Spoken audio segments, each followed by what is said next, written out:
오늘 33절 말씀 주의하라 깨어있으라 라는 걸 따서 제목을 주의하라 깨어있으라. 맨 끝에 보면 37절 13장 맨 끝에 보면 그걸 보면 watch 이렇게 나와요. 같은 말이에요. Be on guard, be alert. 그 다음에 watch. 왜 예수님께서 이 말씀을 하신다면 종말을 얘기합니다. 기독교에서 가장 중요한 것 중에 하나가 종말론인데 그 종말에 대해서 지금 말씀을 하고 계세요. 얼마 전에 뉴스를 봤는데 좀 이렇게 색다른 그 타이틀이 걸려서 이렇게 봤는데 제가 자세히는 못 봤는데 해외 토픽 비슷한 거였어요. 어떤 이야기냐면 그 어느 나라인지 어느 항공회사인지 모르겠는데 여객기가 착륙을 하다가 그 착륙을 컨트롤해야 되는 조종사 파일럿의 팔이 떨어졌다. 그래서 좀 무슨 소린가 이렇게 해갖고 그 타이틀을 이렇게 굵게 나와서 봤더니 그 파일럿가 의수를 쓰는 사람이에요. 인공팔을 쓰는 사람이에요. 그래서 인공팔을 가지고 그 조종을 하다가 인공팔이 툭 떨어진 거예요. 그래서 좀 위기가 왔었는데 문제가 왔었는데 결론은 무사히 잘 착륙해서 다친 사람 없이 잘 끝났다. 그래서 그것이 뉴스에 왔는데 제가 왜 그걸 갖고 놀랐냐면 개인도 아니고 항공사에서 의수가 달린 사람을 뽑았다는 거죠. 저는 요즘 한국 가본 지 오래돼서 잘 모르겠지만 제가 자랐을 때 그 한국의 분위기는 의수, 인공팔을 가진 사람, 쉽게 말하면 디서빌리티잖아요. 장애인이 그 항공기, 칼이라든가 아시아나에서 그 사람을 채용할 리가 있어요? 저는 절대 불가능하다고 봤거든요. 근데 그 회사는 그런 사람을 채용해서 조종사를 썼다는 거예요. 근데 그 뒤에 나온 말이 더 대단해요. 그래서 아마 그게 물어봤나 보죠, 기자들이. 그런데 그 항공사 사람이 그 사람은 우리 항공사 내에서 가장 유능하고 뛰어난 조종사입니다. 이렇게 이야기를 합니다. 두둔을 했다기보다 아무튼 그렇게 평가를 한 거예요. 그러니까 그런 사람을 뽑아서 그 사람에게 맡기고 가장 뛰어난 사람을 인정해서 그렇게 사용했다는 거죠. 쓰고 있었다는 거죠. 그래서 굉장히 제가 놀랬다는 거예요. 만약에 한국에 그 사람이 태어났으면 그 사람은 조종사의 꿈을 접었을 거예요. 그렇지 않나요? 한국에 팔 하나 없는 사람이 뭐 사고로 그랬던 선천적으로 태어났던 팔 하나 없는 사람이 한국 그러니까 제가 분명히 단서를 달았어요. 요즘 어떤지 모른다. 제가 자랐을 때 그때 분위기를 기준으로 해서 이야기를 하는 거예요. 그때 분위기로 봐서는 그 아이가 청소년이 팔이 하나 사고로 잃었던 선천적으로 어떤 그 팔 없는 사람이 내가 파일럿의 꿈을 꾸고 그것을 향해서 도전하겠느냐. 안 하죠. 옆에 부모들도 못하게 하죠. 모두들 미쳤다고 그러죠. 그리고 본인 자신도 그런 거를 포기하죠. 근데 이분은 어느 나라인지 항공사인지 뭐 나중에 조사해보면 알겠지만 그런 것이 가능하다고 믿었으니까 거기에 대해서 도전을 한 거죠. 그리고 항공학교 가서 훈련을 받고 조종사가 된 거죠. 문제는 뭐냐면 누가 평가하는 거예요. 아시아나나 칼에서 그런 사람을 뽑겠다라고 평가를 하면 그런 아이들이 나와요. 근데 당연히 안 된다 그러면 그런 아이들이 나올 수가 없죠. 근데 이 회사는 그런 사람을 뽑는 거예요. 뽑아서 훌륭한 조종사라고 인정을 하니까 지금도 아마 그 지역의 장애인들이라든가 팔이 하나 사고를 잃었던 아이들이라도 그 꿈을 갖고 지금 훈련받고 열심히 할 거라고. 중요한 건 누가 평가를 합니다. 누가 어떤 기준으로 평가를 하느냐에 따라서 그 주위에 있는 사람들이 어떤 노력을 기울이냐 그 차이가 나는 거예요. 오늘 본문을 보시면 마지막 때에 대해서 말씀을 하시는데 이 마지막 때에 대해서 예수님께서 하시는 거는 딱 세 가지로 요약이 돼요. 첫 번째, 아무도 모르는 거예요. 때는 아무도 모른다고 했어요. 그래서 32절에 보면 아들도 모른다고 했어요. 예수님도 모른대요. 천사들도 모른대요. 오직 하나님 아버지만 안다는 거예요. 그 때가. 그 다음에 두 번째, 이걸 우리가 자꾸 이렇게 간과하기 쉬운데 두 번째, 누가 때가 되면 반드시 평가를 하는데 누가 평가를 하냐면 내가 평가하는 게 아니에요. 옆에서 평가하는 게 아니라 누가 평가해요? 주인이 평가해요. 그리고 그 평가를 어떻게 하는지 아무도 몰라요. 이밸류에이션이잖아요. 그 평가를 주인이 하는데 하나님이 하시는데 그 평가의 기준이 어떤지 모른단 말이에요. 그 이야기예요. 그리고 세 번째는 반드시 온다는 그 그때가 온다는 거예요. 그래서 예수님께서 아주 그 보기 쉽게 예를 들어 주셨잖아요. 주인이 하인들에게 종들에게 어떤 일을 맡기고 떠나시는 거예요. 외국으로. 근데 이분이 언제 올지는 아무도 몰라요. 그래서 성경에 보면 저물 때에 올는지 밤중에 올는지 다굴 때 새벽에 올는지 아무도 모른다는 거예요. 그런데 반드시 온다는 거죠. 언제나 돌아오세요. 그렇게 된다. 그리고 요거하고 비슷한 내용이 마태복음 가면은 25장에 나오는 비유가 있잖아요. 세 종의 비유. 1달란트, 2달란트, 5달란트 받은 비유에 나오는 거 보면 그때 보면 그 돌아와서 평가하는 그 상이 상상을 초월하는 거예요. 그 종들이 이런 상을 받을 것이다, 이런 벌을 받을 것이다 상상을 못하는 거예요. 그러니까 주인이 평가를 하는데 주인이 평가한다는 뜻은 그 주인의 평가 기준과 그 주인의 상과 벌의 크기를 아무도 짐작을 못한다. 이게 정말 때를 몰라요. 그리고 평가 기준을 몰라요. 근데 반드시 그때가 와요. 그러면 이 말씀을 들으면 여러분은 어떤 생각이 드세요? 좋으세요? 아니면 그게 싫으세요? 답답하세요? 어떠세요? 그거는 사람에 따라 다를 거예요. 지금이 좋은 사람, 지금이 더할 나위 없는 사람, 무슨 말이죠? 지금만 같았어라, 뭐 이런 말이잖아. 그런 사람들은 이게 말이 굉장히 싫죠. 지금이 때가 아니야? 반드시 때가 오게 돼 있어? 그런 사람 싫죠. 그리고 내가 평가하는 사람, 내가 이렇게 해서 무언가를 이루었다라고 생각하는 사람은 이게 굉장히 싫은 거예요. 왜냐하면 자기가 생각해서 이뤘는데 그게 기준이 아닌 거예요. 자기가 평가하는 게 아니라 다른 사람이 평가를 해야 돼요. 그리고 그 평가 기준을 아무도 모른다는 거예요. 너무 싫은 거죠. 그리고 자기가 지금 현재 모든 것이 이루어지고 너무 행복하고 모든 것이 완벽하다고 생각하는 사람은 참 싫은 거예요. 언젠가는 다시 때가 온다라는 이것이 싫어지는 거죠. 근데 한번 잘 생각을 해보세요. 때를 모른다. 내가 평가하는 게 아니라 주인이 평가한다. 그리고 평가 기준을 아무도 모른다. 근데 그때가 반드시 온다는 것이 그렇게 답답할 일만이 아니에요. 한번 생각해 보실래요? 우리가 만약에 첫 번째 때를 알게 되면 어떤 일이 벌어지죠? 여러분 잘 아시잖아요. 학력고사 때 매월 며칠을 학력고사 본다 딱 나오잖아요. 여기 미국으로 치면 SAT 매월 며칠을 본다. 그럼 어떻게 돼? 거기에 따른 계획이 들어가죠. 뭐 그 전에 학원을 나간다든가 아니면 혼자서 공부를 해서 뭐 며칠까지 어떻게 한다든가 그런 계획이 나오기 시작하는 거예요. 그러다가 계획이 어지러지면 어떻게 해? 전날 밤 벼락치기 밤을 새잖아요. 그것도 안 되면 뭐예요? 분치기 되죠. 초치기 되죠. 그런 요령이 생기잖아요. 때를 알게 되면 요령을 피우기 시작하는 거예요. 꾀를 세우기 시작한다. 그 다음에 평가 기준을 알게 될 경우 어떻게 되죠? 아, 이 시험은 어떻게 평가된다. 그걸 알게 되면 어떻게 돼요?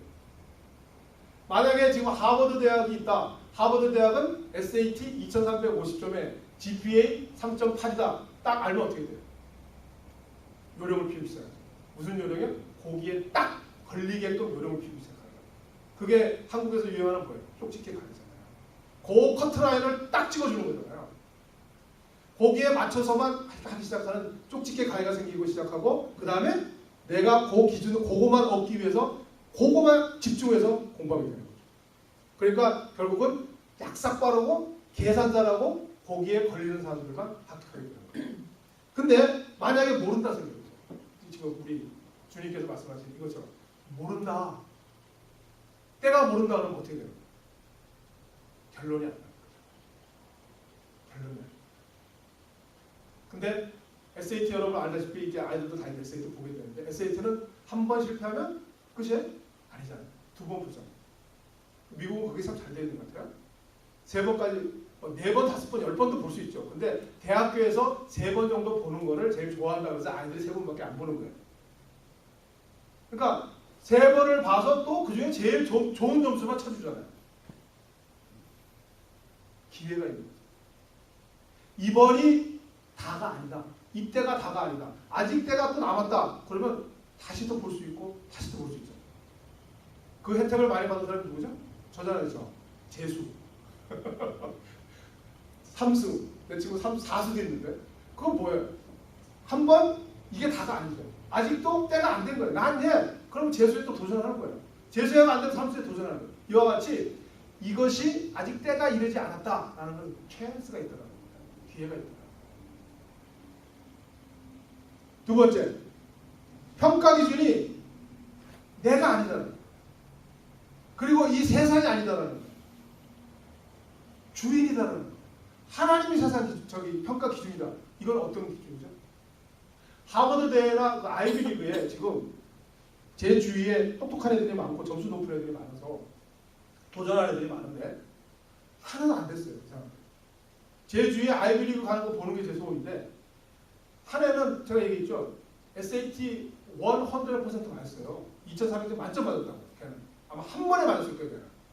그리고 제가 알기로는 걔가 할 거 다 했을걸요. 우리들이 흔히 아는 거 있잖아요. 뭐 클럽 활동을 해야 된다. 뭐 클럽 활동도 꾸준하게 해야 된다. 뭐 봉사 활동도 해야 된다. 하여튼 걔는 할 거 다 했을 거예요.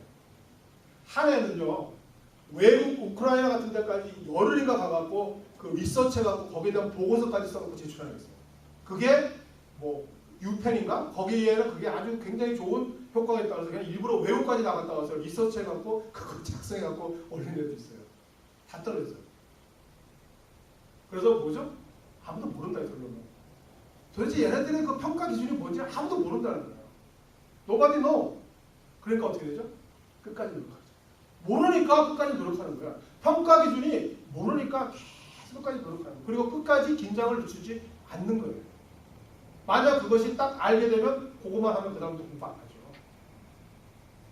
그래서 하나님께서 우리에게 이 종말, 때가 모른다. 그 다음에 평가 기준도 모른다. 근데 그것이 반드시 온다라는 것은 잘 생각해보면 굉장히 우리에게 소망이에요. 소망이에요. 희망이에요. 그 예들이 이 성경에 가득 차 있습니다. 우리가 공부했지만 이 마가복음에 여러 가지 사람들이 나오는데 한 세 가지만 딱 생각해봐요. 첫 번째, 태어날 때부터 소경했던 사람이 있어요. 이 사람을 그러면 바디메오라고 부르죠. 뭐 복음서에 바디메오라는 사람이 나오니까 소경이. 이 사람은 선천적인 소경이에요. 그러니까 태어났을 때부터 소경이었다고. 그럼 이 사람은 어떤 생각을 갖고 살았을까요? 끝난 거잖아요. 때가 이미 왔어요. 무슨 때요? 소경이 될 때. 태어났을 때부터 때가 결정이 됐잖아요. 그 다음에 평가 기준이 뭐예요? 소경이에요. 끝. 그런 살았던 사람. 근데 이분이 어느 날 소문을 들은 거예요. 예수라는 사람이 있는데 예수라는 사람이 병을 고치더라.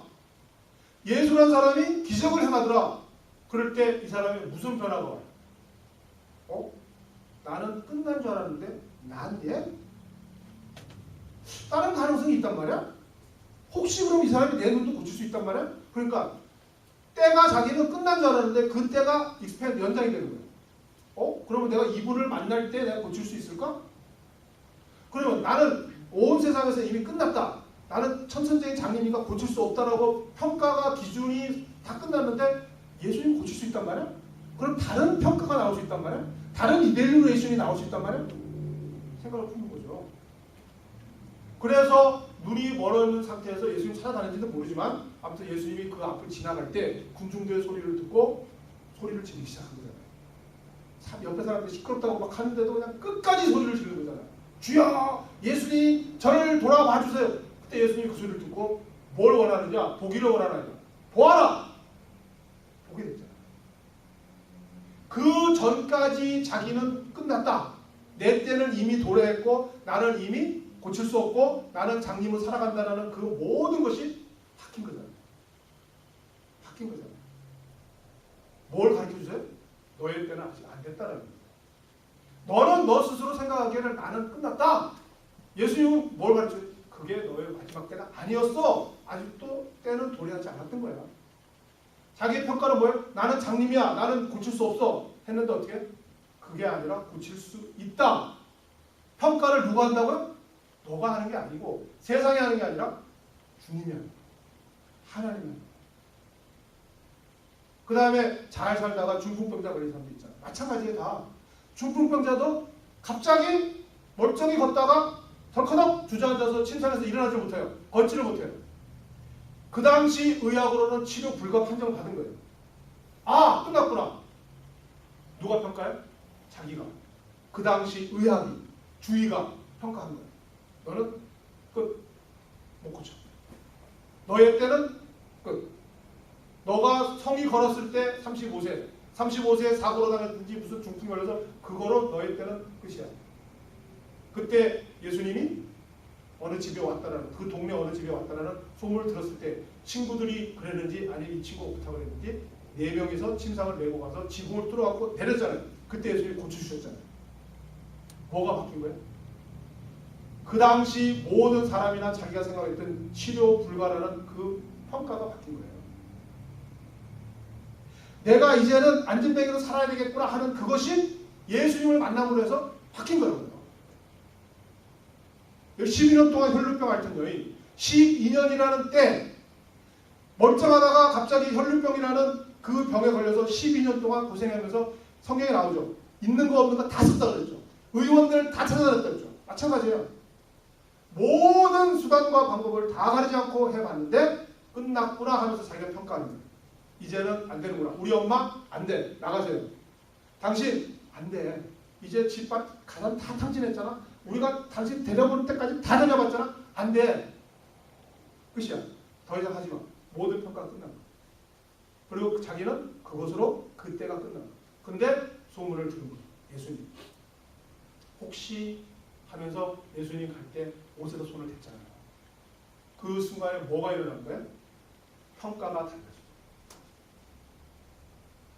치료 불가, 완치 불가라는 그 평가와 진단이 바뀌었다고요. 완치, 가능이 아니라 완치거든요.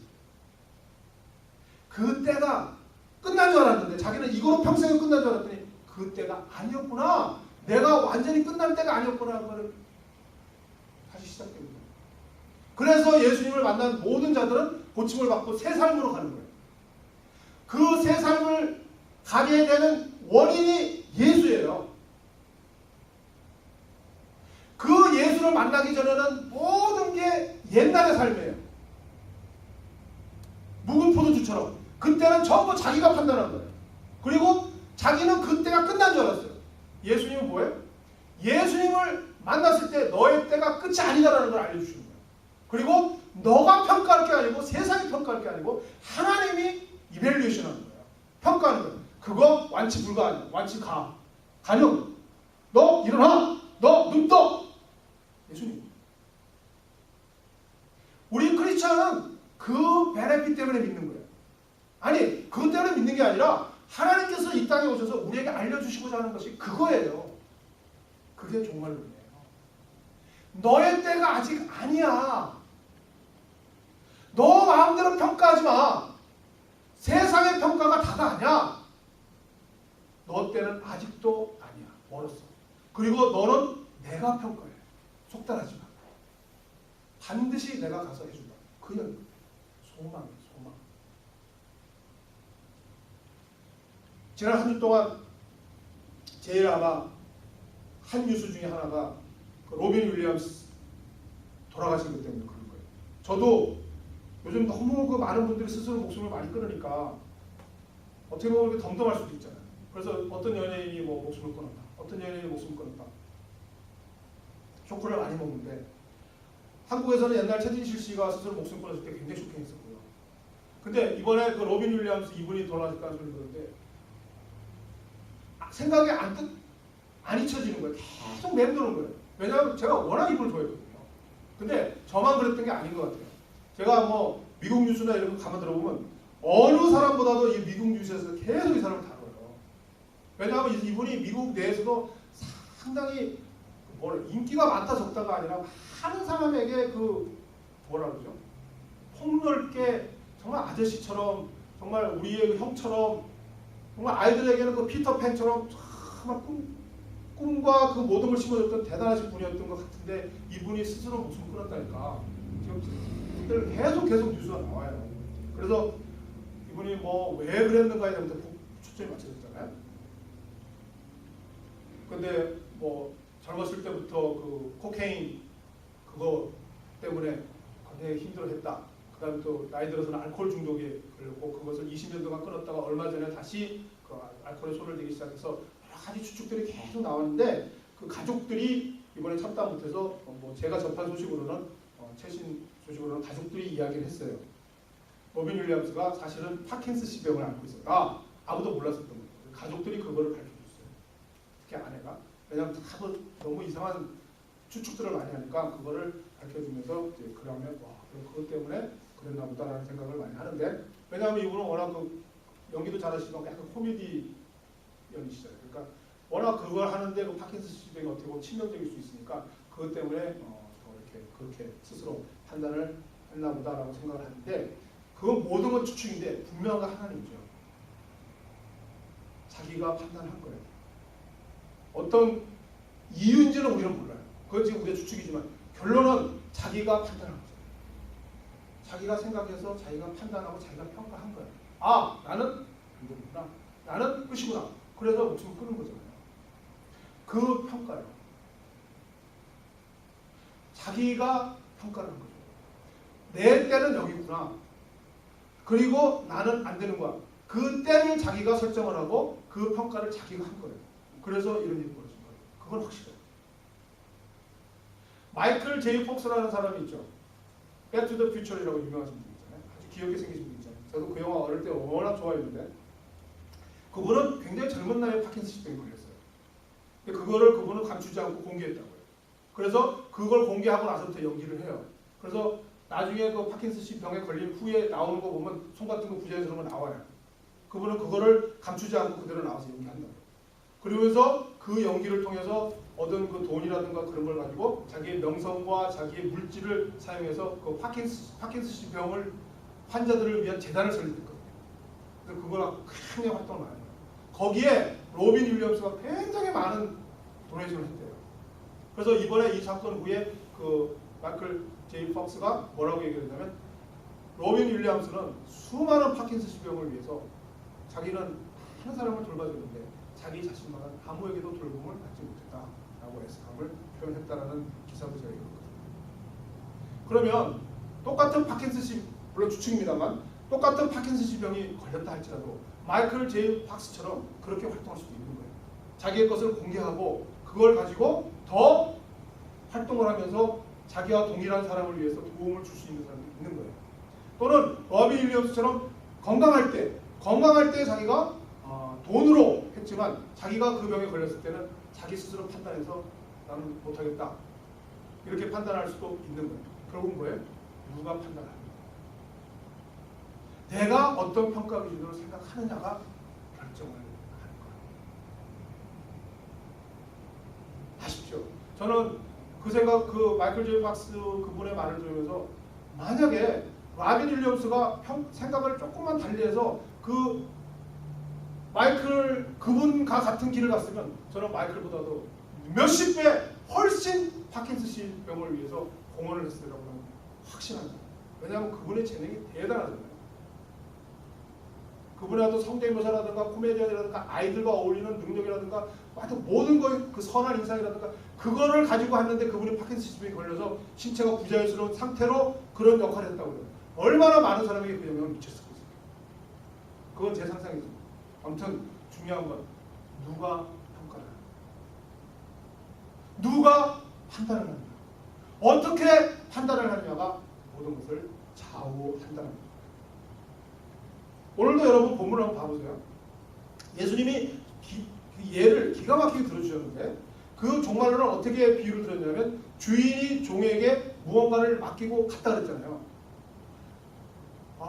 제가 어딘가 이렇게 가봤는데 그 굉장히 그 부잣집들이 많은 그 동네에 있는데 그 동네를 조금 벗어나면 거기에 이렇게 굉장히 작은 집들이 좀 이렇게 많이 있는 타운이 있더라고요. 그래서 이거 왜 이렇게 붙어 있나? 부촌이면 부촌만 있고 뭐 가난한 사람들은 가난한 사람들은 모여 있는데 여기는 이쪽은 굉장히 언덕배기에 거대한 막 그 성과 같은 집이 있고 밑에는 좀 약간 좀 작은 집들이 이렇게 옹기종기 모여 있어서 왜 그런가 했더니 누군가 설명을 해주더라고요. 여기는 그 위에 있는 큰 집들의 하인들이 사는 집이다. 가서 열심히 하고 그 다음에 밑에 와서 자기들 생활을 하고 그렇게 하는 집이다. 그래서 그 주인들이 그거 집들을 다 지어주고 그랬다라는 얘기를 하더라고요. 그래서 깨달은 게 있죠. 하인이라고 해서 이게 꼭 그 집에 입주하면서 꼭 하는 게 아니구나. 그래서 이렇게 출근과 퇴근을 하면서 열심히 이렇게 도와주긴 하지만 그 주인들도 그 하인들이 또 가정생활을 하거나 건전한 생활을 해야 되니까 집을 지어줘서 그 가정에서 결혼시켜서 살아갈 수 있게끔 하는구나라는 것을 느꼈는데 오늘 그거예요. 한번 보세요. 34절 보면 가령 사람이 집을 떠나 타국으로 갈 때 그 종들에게 권한을 주어 각각 사무를 맡기며 움직이기에 깨어있으라 청함과 같으니 이거 보세요. 이때에 이 종들에게 다 맡겼는데 이 종들은 우리가 흔히 생각할 때 옛날 전제시대에 그런 종들이라고 생각할지 모르는데 아니잖아요. 이 사람들도 전부 청지기도 있을 것이고 그 종들의 집도 있을 것이고 다 가정생활을 하고 있는 사람들이죠. 그러니까 이 사람들은 나름대로 가정생활을 하는 거예요. 자기 아내도 있고 자기 아니면 남편도 있고 아니면 두 부부가 같이 종이든 그 자식들을 놓고 살아가면서 그 주인의 집에 가서 봉사하는 거예요. 그러면서 또 출근해서는 그 집에 가서 일을 하는 거예요. 그런데 이 주인이 뭔가 일을 맡겨놓고 갔어요. 그러니까 퇴근해서는 아이들을 돌보고 가정생활을 하고 출근해서는 또 그 주인이 맡겨놓은 일을 하면서 또 그 일 외에 또 맡겨둔 청소도 해야 되고 뭐 집수리도 해야 되고 잔디도 깎아야 되는 그런 일을 하는 거잖아요. 지금 그런 설정을 주님께서 하신 것은 기가 막힌 것이 우리의 인생하고 똑같은 거예요. 우리의 인생이 이렇게 가정생활도 하지만 가정생활을 다 할 수 있는 게 아니라 또 밖에 나가서 자기 일도 해야 되잖아요. 그런 삶이 그대로 적용이 되는 거예요. 그런데 중요한 거는 더 중요한 게 뭐라고요? 가정생활도 아니고 직장생활도 아니고 사회생활도 아니고 뭐라고요? 주인이 맡기는 일이에요. 이걸 우리가 깨닫지 못합니다. 그러니까 하나님께서 주님께서 종말론을 이야기할 때에 너의 가정생활 속에 너의 사회생활 속에 이것만 하는 게 아니라 더 중요한 게 뭐라고요? 그거 외에 더 다른 일이 있다. 그러면 주님이 와서 뭐를 평가한다고요? 맡겨놓은 일을.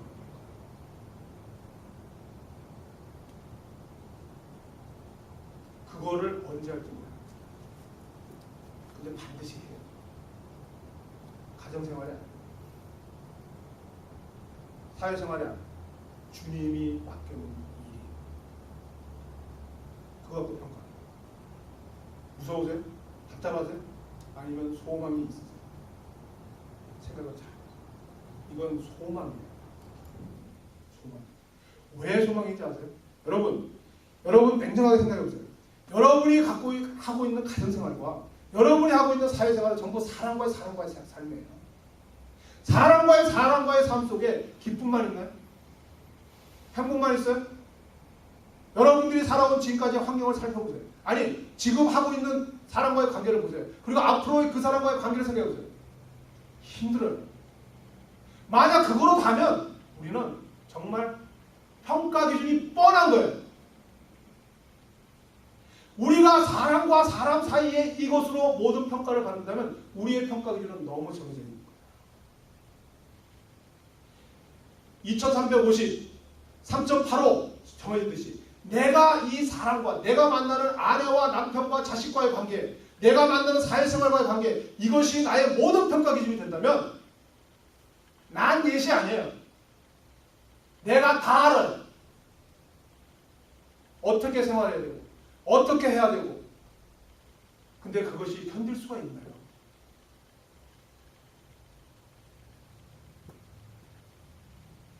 하나님께서 우리에게 하나님의 평가 기준, 그거는 여러분들이 생활하고 있는 그 생활, 그것으로 평가하는 게 아니고 하나님께서 맡겨준 일을 가지고 평가한다는 거예요. 물론 여러분이 상상할 수 없는 거예요. 그래서 소망입니다. 왜요? 여러분이 아내에게서 받은 실망과 여러분이 남편에게서 받은 그 실망과 세상 속에서 하고 있는 실망, 또는 내가 이 사회생활을 하고 있는 실패, 낭망, 그것이 다가 아니다라는 거죠. 그게 만약 다라면 우리는 거의 실패자죠. 거의 벌받을 수밖에 없죠. 여러분이 얼마나 아내에게 충실하겠어요? 여러분이 남편에게 얼마나 잘하세요? 여러분이 자식들에게, 여러분의 사회생활에 그것이 다라면 우리에게 소망이 없습니다. 지금 나에게 돌아오는 저 아내의 반응이 다라면, 내가 지금 보고 있는 이 남편이 나의 모든 것이라면, 내가 지금 살아가고 있는 이 사회생활에서 만나는 이 모든 관계와 내가 갖고 있는 이 모든 관계 속에서 이루어지는 이 나의 생각과 이런 것들이 다라면 우리에게 무슨 소망이 있어요? 무슨 소망이 있는 거예요? 근데 그게 다가 아니라면, 그리고 아직도 난 옛이라면 우리는 갈 곳이 있잖아요. 바라볼 것이 있잖아요. 여러분이 지금 살아가는 것은 성경에 나와 있는 소경과 같은 삶이에요. 혈lum병에 알려있다고요. 여러분은 안진병이에요. 그걸 우리가 깨닫지 못할 뿐이에요. 그러면서도 그것이 다라고 생각하면서 늘 살아가는 거예요. 그 안에서 해결하려고 그러고, 그 안에서 서로 판단하려고 그러고, 그 안에서 서로 정죄하고 블레임하고 클레임하고, 그것을 안타깝게 여기시는 하나님이 예수님을 보시고, 그래서 혈루병, 장님, 벙어리, 중풍병자들이, 그리고 귀신 들린 자들이 그 주님을 만남을 해서 이게 다가 아니구나, 난 예시구나 하는 것을 깨달아 beyond, expand 하는 것이 복음이에요. good news. 두 가지 삶이 있어요. 타겟과 같은 삶이 있고 파이프라인과 같은 삶이 있어요. 타겟이라는 거는 쏘는 대로 다 맞는 거예요. 내가 타겟이니까 저쪽에서 쏘는 대로 다 맞아요. 우리의 삶이잖아요. 여기 혈루병 앓린 너희의 삶이잖아요. 내가 혈루병에 질병에 걸렸어요. 그 혈루병에 걸리니까 아파요. 사람들이 나를 피해요. 고칠 수가 없어요. 다 타겟이라 자기 타겟이 다 맞잖아요. 우리의 삶이잖아요. 아내가 뭐 한마디 하면, 남편이 뭐 한마디 하면, 내가 돈이 좀 없으면, 내 자식이 속을 새기면, 어디서 사고 한 번 나면, 내가 질병 하나 나면 전부 거기에 따라서 희노애락이 왔다 갔다 업앤다운하고 다 되잖아요. 타겟과 같은 삶. 그 삶을 안타깝게 여기신 주님이 오셔서 그게 나네, 너의 다가 아니야. 아직도 다른 기회가 있어. 그리고 그 평가는 너가 하는 게 아니고, 네 아내에게서 받는 게 아니고, 네 돈으로 평가받는 게 아니고, 너 대학교 떨어지고 어디 실패한 거로 받는 게 아니라 내가 평가하는 거야. 그래서 고쳐주죠. 파이프라인 뭐예요? 통과시키는 거예요. 어디에 박느냐에 따라서 그건 쭉 흘러나가는 거예요. 여러분이 여러분의 기준을 그 세상 속에 박으면 세상의 것이 여러분 안으로 통과되는 거예요. 여러분이 흙탕물에다가 파이프라인을 박으면 여러분은 흙탕물만 통과시킬 사람.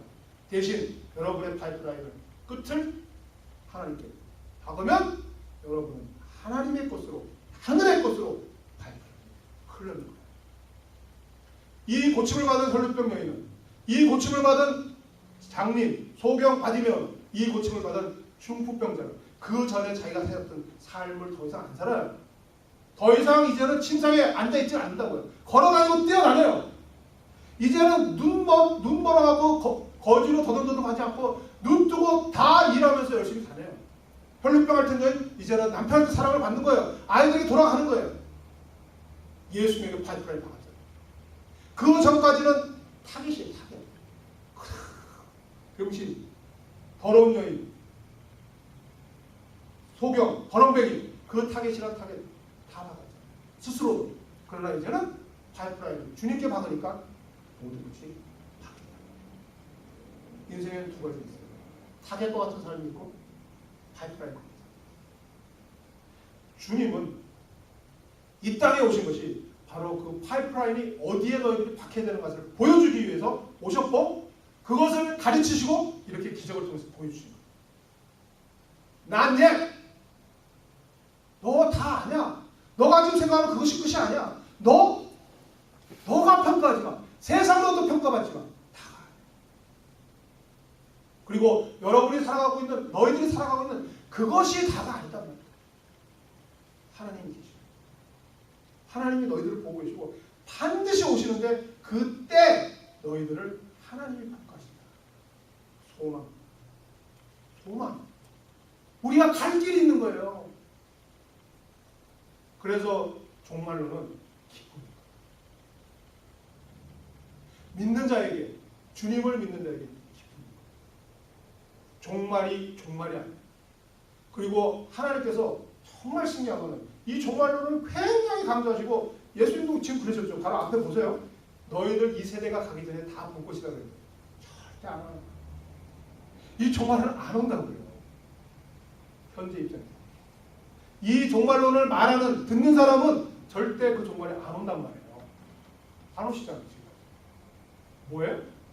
난 예. 하면서 우리에게 죄를 그리고 그 종말에 사랑을 하는 거죠. 그런 긴박감으로, 그런 긴장을 가지고 하나님을 바라보고 이 세상에 멈추지 말고 하나님을 향해서 계속 갈 시간을 주는 거예요. 연장을 주시는 거예요. 딜레이 해주시는 거예요. 기다려 주시는 거예요. 결국 종말로는 사랑, 소망입니다. 그래서 오늘 여러분이 이 13장을 다시 한번 쭉 읽어보시고 그 속에 담긴 것이 어떤 우리를 심판하시고 우리를 처벌하시고 우리에게 벌 주시는 것이 아니라 정말 우리에게 소망을 주시고 정말 우리에게 기다려 주시고 우리에게 은혜를 베푸시고자 하는 하나님의 큰 사랑임을 깨달아 여러분을 둘러싸고 있는 사람과의 사랑관계, 이 세상에 머물지 마시고 그곳으로 평가하고 받지 마시고 우리 주님으로부터 평가받는 그때까지 끝까지 소망을 품고 달려나가시는 여러분 되셔서 다 파이프라인과 같은 삶을 살아가기를 예수님의 이름으로 간절히 축복합니다. 기도하겠습니다. 하나님 아버지, 감사합니다. 저희들을 이 땅에 머물지 않게 하시고 저희를 사람 속에 멈추지 않게 하시고 뉴 스테이지, 뉴 레벨 올려주심을 감사합니다. 우리의 소망은 하나님께 있습니다. 우리의 평가도 하나님께 있습니다. 나의 때는 아직 이르지 않았습니다. 그러나 하나님께서는 반드시 오시며 우리를 평가하신다는 그 긴박감이 우리의 모티베이션이 되게 하시고 우리의 소망이 되게 하심을 감사합니다. 아버지 하나님, 오늘 예배 참석한 우리 모든 백성들 한 사람도 빠짐없이 하나님으로부터 평가받기를 고대하며 소망하며 하나님의 때까지 끝까지 이 세상에 속하지 않고 달려나가는 소망의 하나님의 자녀들 되게 하여 주시옵소서. 그래야 주님을 만나는 그날 하나님으로부터 잘했다, 착하고 충성된 종아라는 칭찬 받을 수 있도록 축복하여 주옵소서. 예수님 이름으로 기도드리옵나이다.